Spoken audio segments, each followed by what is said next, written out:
Hey, Alpha Nurses, I'm Licensure from AlphaNurseGuide.com. This is 25 practice NCLEX questions. Without the way, let's get started. A client is recovering from an abdominal perineal resection. Which of the following measures would most effectively promote wound healing after the perineal drains have been removed? 1. Taking sitz baths. 2. Taking daily showers. 3.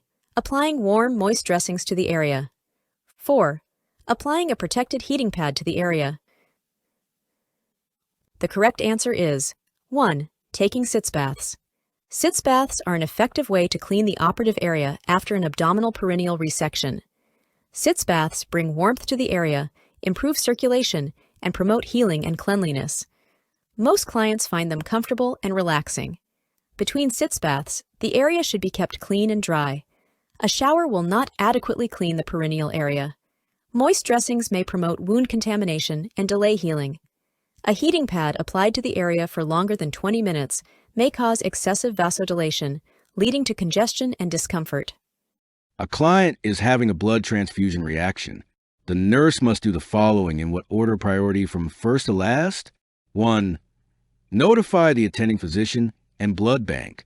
2. Complete the appropriate transfusion reaction forms. 3. Stop the transfusion. 4. Keep the IV open with normal saline infusion. The correct order is 3, 4, 1, and 2. When the client is having a blood transfusion reaction, the nurse should first stop the transfusion and then keep the IV open with normal saline infusion. Next, the nurse should notify the physician and blood bank, then complete the required forms regarding the transfusion reaction. The nurse is mentoring a student nurse who is caring for a patient with carpal tunnel syndrome of the right hand with a neurovascular check ordered every 2 hours, for which action by the student nurse must the nurse intervene. 1. Student nurse checks the patient's radial pulse every 2 hours. 2. Student nurse checks for sensation in the patient's right hand. 3. Student nurse assesses color, temperature, and pain in right wrist and hand. 4. Student nurse instructs the patient to avoid movement because of the pain. The correct answer is 4. Student nurse instructs the patient to avoid movement because of the pain. Rationale. Performing complete neurovascular assessment includes palpation of pulses in the extremities below the level of injury and assessment of sensation, movement, color, temperature, and pain in the injured part. If pulses are not palpable, use of a Doppler helps find pulses in the extremities. After surgery, the patient should be given pain medication and encouraged to move the fingers frequently. Some hand movements, such as lifting heavy objects, may be restricted for 4 to 6 weeks after surgery. Which data indicates to the nurse that simvastatin is effective? 1. The client's blood pressure is 132/80. 2. The client's cholesterol level is 180 milligrams per deciliter. 3.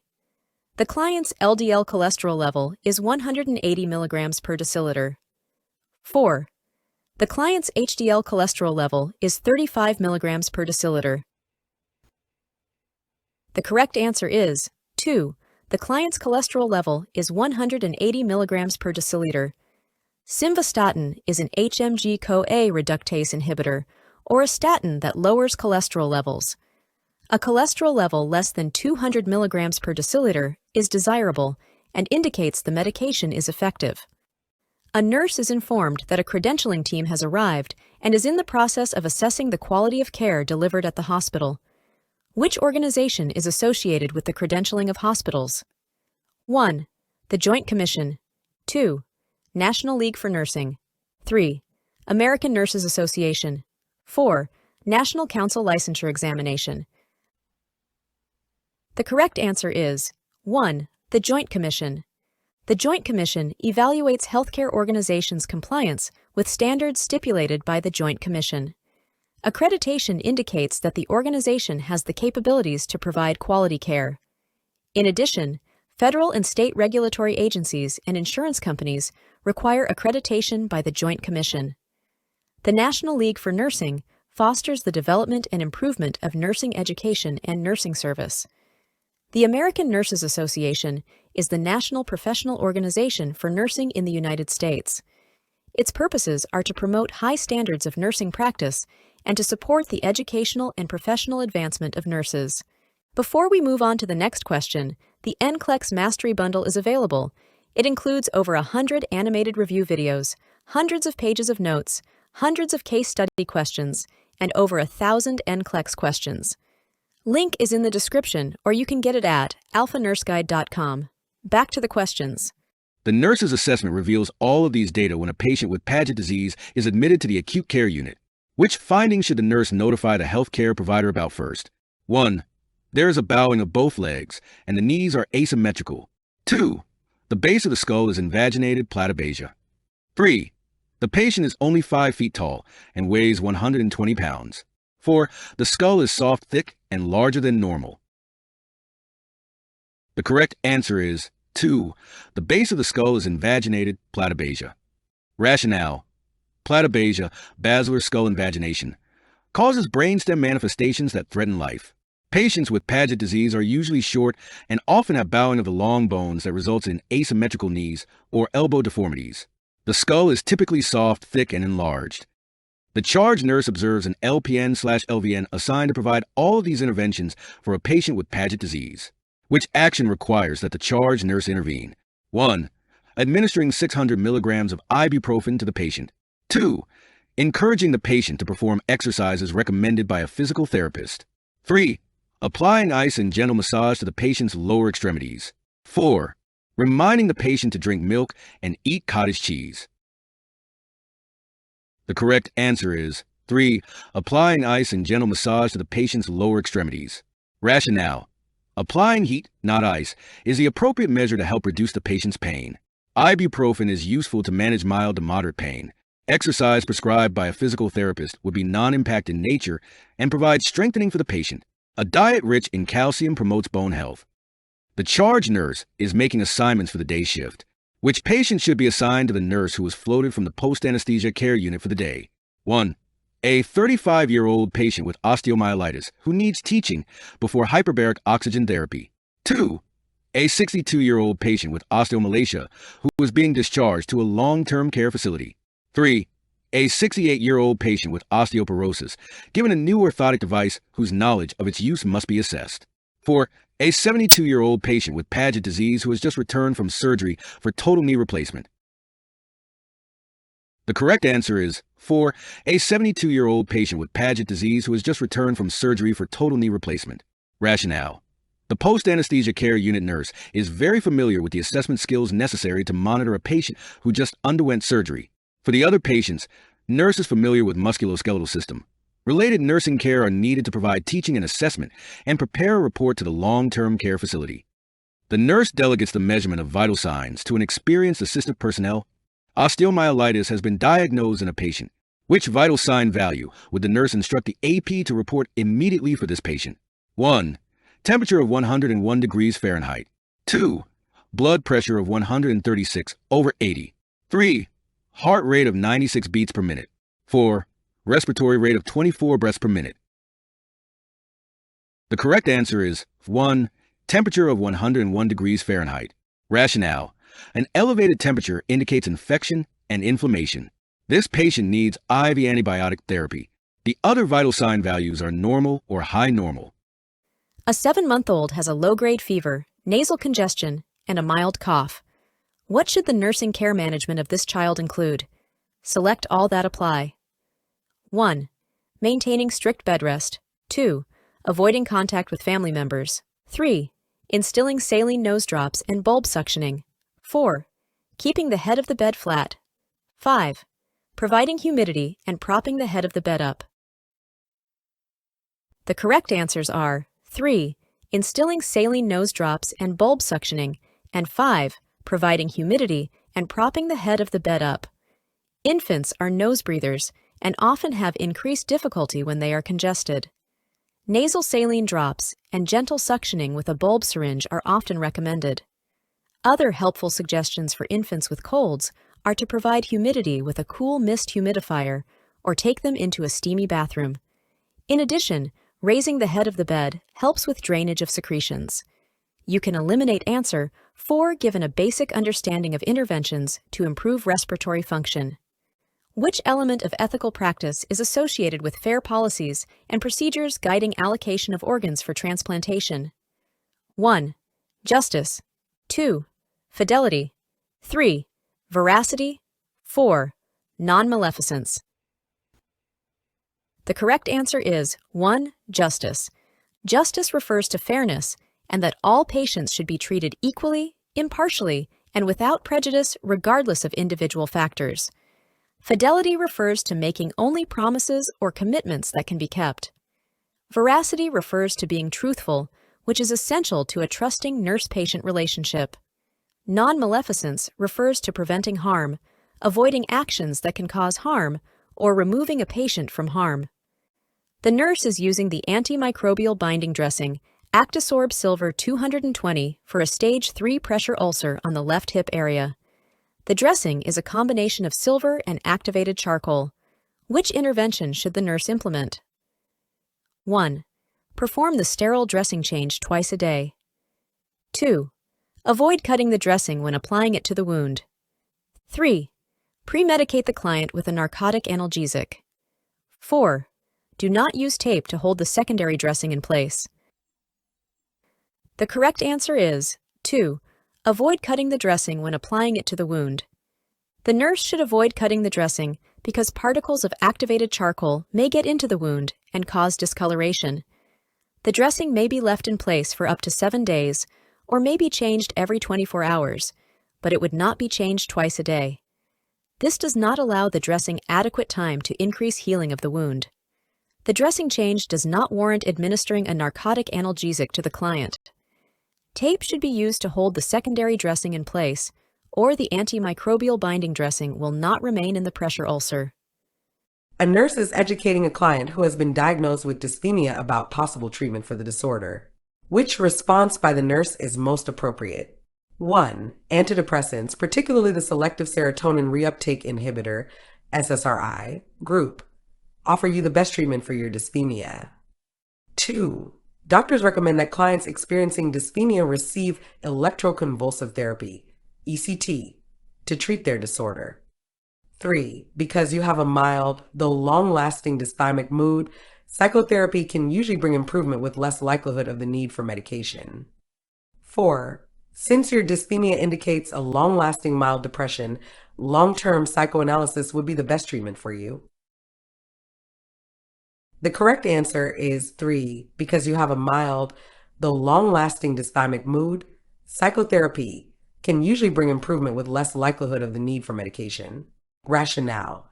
Dysthymia is a milder, persistent type of depression in which sufferers are able to minimally carry on their work. Antidepressant and ECT are treatments used for occurrences of major depression, with ECT being used as a last resort when several medications fail. Psychoanalysis is a very involved, long-term treatment rarely used now due to its cost and the long period of treatment required for results. A client sustains a chemical eye injury from a splash of battery acid. The nurse should prepare the client for which immediate measure? 1. Checking visual acuity. 2. Covering the eye with a pressure patch. 3.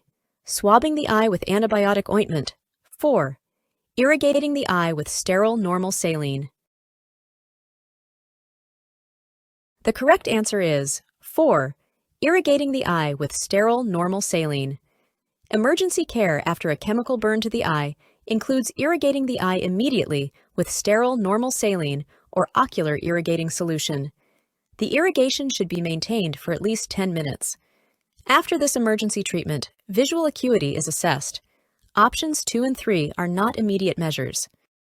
A client is scheduled for an arteriogram.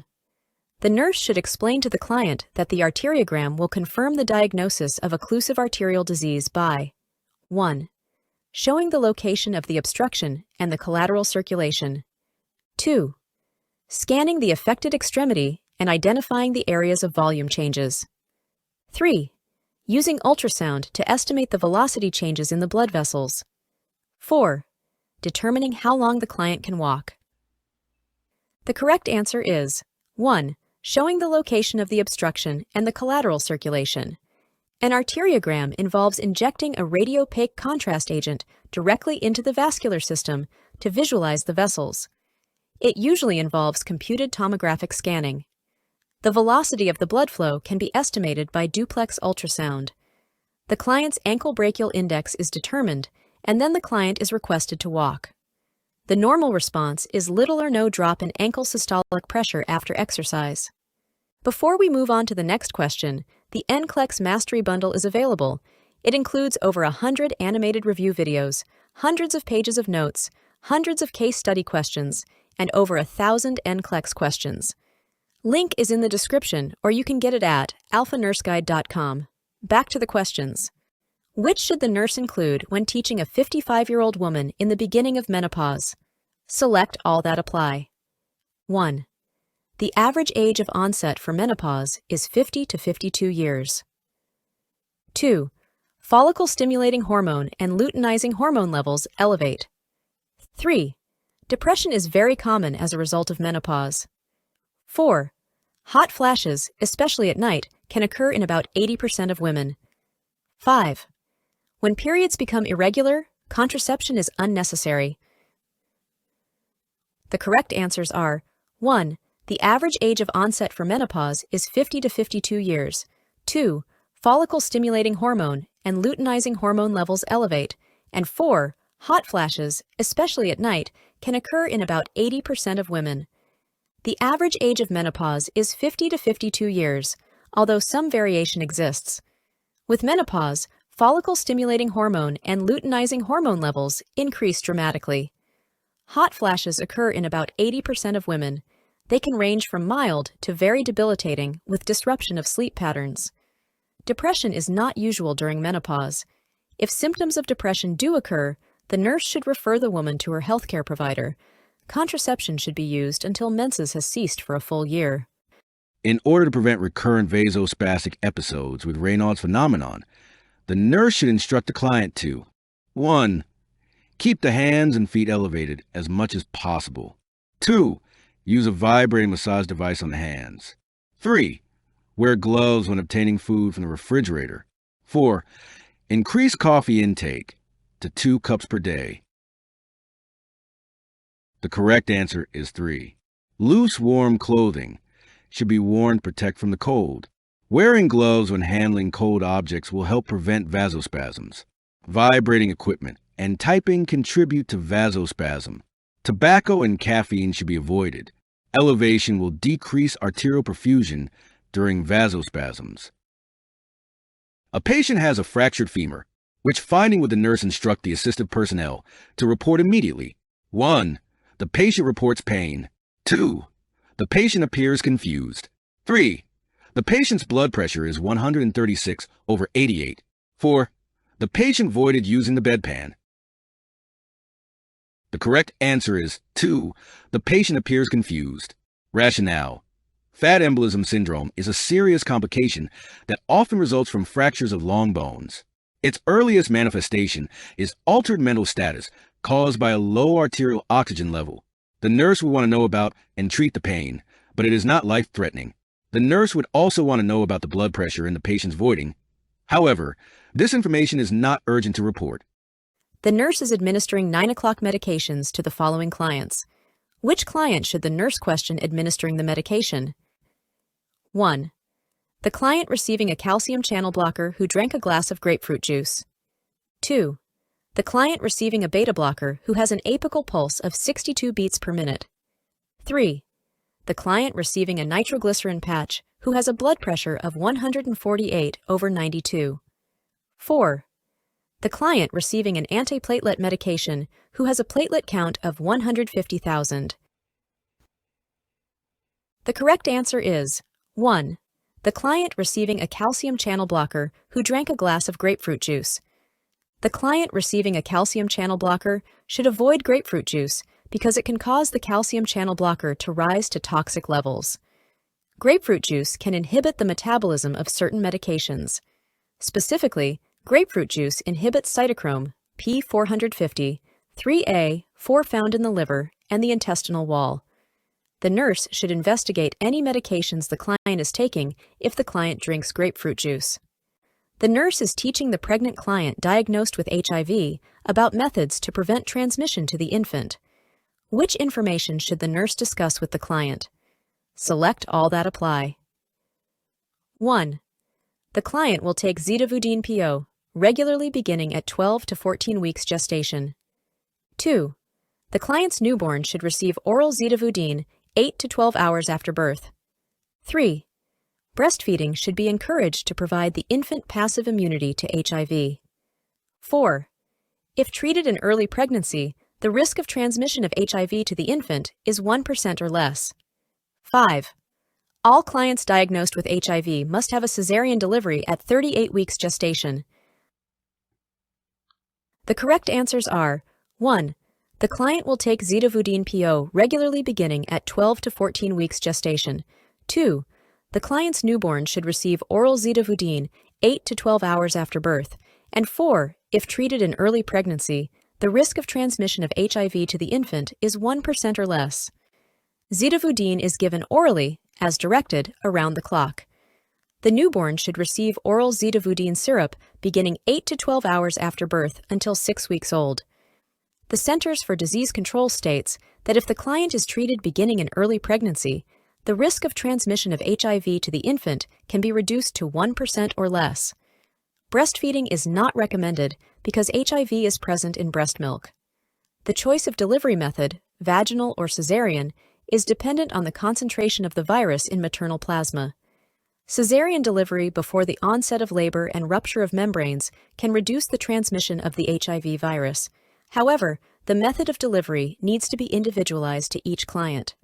Before we move on to the next question, the NCLEX Mastery Bundle is available. It includes over 100 animated review videos, hundreds of pages of notes, hundreds of case study questions, and over 1,000 NCLEX questions. Link is in the description, or you can get it at alphanurseguide.com. Back to the questions. The influenza vaccine is in short supply. Which group of clients would the public health nurse consider priority when administering the vaccine? 1. Elderly and chronically ill clients. 2. Childcare workers and children less than 4 years of age. 3. Hospital chaplains and healthcare workers. 4. School teachers and students living in a dormitory. The correct answer is 1. Elderly and chronically ill clients. The elderly and chronically ill are at greatest risk for developing serious complications if they contract the influenza virus. It is recommended people in contact with children receive the flu vaccine whenever possible, but these clients should be able to withstand a bout with the flu if their immune systems are functioning normally. It is probable these clients will be exposed to the virus, but they are not as likely to develop severe complications with intact functioning immune systems. During flu season, the more people the individual comes into contact with, the greater the risk the client will be exposed to the influenza virus, but this group of people would not receive the vaccine before the elderly and chronically ill. Sometimes, you may think the answer is too easy and obvious, but you should not try to second-guess the question. Test writers are not trying to trick you. They are trying to evaluate knowledge. A middle-aged adult with a family history of CAD has the following: total cholesterol 198, LDL cholesterol 120, HDL cholesterol 58, triglycerides 148, blood sugar 102, and C-reactive protein 4.2. The healthcare provider prescribes a statin medication and aspirin. The client asks the nurse why these medications are needed. Which is the best response by the nurse? 1. The labs indicate severe hyperlipidemia and the medications will lower your LDL, along with a low-fat diet. 2. The triglycerides are elevated and will not return to normal without these medications. 3. The CRP is elevated, indicating inflammation seen in cardiovascular disease, which can be lowered by the medications prescribed. 4. These medications will reduce the risk of type 2 diabetes. The correct answer is 3. The CRP is elevated, indicating inflammation seen in cardiovascular disease, which can be lowered by the medications prescribed. Rationale. CRP is a marker of inflammation and is elevated in the presence of cardiovascular disease. The high-sensitivity CRP is the blood test for greater accuracy in measuring the CRP to evaluate cardiovascular risk. The family history, postmenopausal age, LDL above optimum levels, and elevated CRP place the client at risk of CAD. Statin medications can decrease LDL, whereas statins and aspirin can reduce CRP and decrease the risk of MI and stroke. The blood sugar is within normal limits. These activities are included in the care plan for a 78-year-old patient admitted to the hospital with anemia caused by possible gastrointestinal bleeding.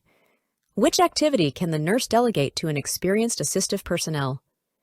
1. Obtaining stool specimens for the fecal occult blood test. 2.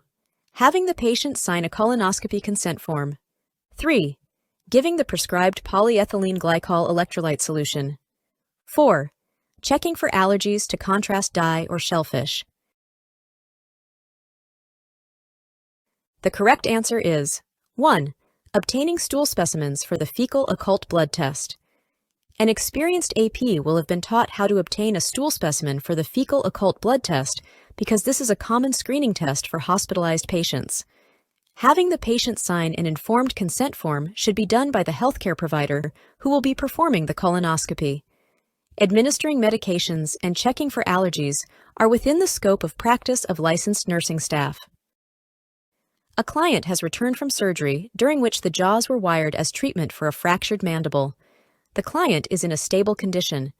The nurse is instructing the unlicensed nursing personnel on how to properly position the client. Which instructions about positioning would be appropriate for the nurse to give the UAP? 1. Keep the client in a side-lying position with the head slightly elevated. 2. Do not reposition the client without the assistance of a nurse. 3. The client can assume any position that is comfortable. 4. Keep the client's head elevated on 2 pillows at all times. The correct answer is 1. Keep the client in a side-lying position with the head slightly elevated. Immediately after surgery, the client should be placed on the side with the head slightly elevated. This position helps facilitate removal of secretions and decreases the likelihood of aspiration should vomiting occur. A nurse does not need to be present to reposition the client unless the client's condition warrants the presence of the nurse. Although it is important to elevate the head, there is no need to keep the client's head elevated on 2 pillows unless that position is comfortable for the client. Which of the following skin preparations would be best to apply around the client's colostomy? 1. Stomahesive. 2. Petroleum jelly. 3. Cornstarch. 4. Antiseptic cream. The correct answer is 1. Stomahesive. Stomahesive is effective for protecting the skin around a colostomy to keep the skin healthy and prevent skin irritation from stoma drainage. Petroleum jelly, cornstarch, and antiseptic creams do not protect the skin adequately and may prevent an adequate seal between the skin and the colostomy bag. You can get the NCLEX Mastery Bundle now, link is in the description, or you can get it at alphanurseguide.com.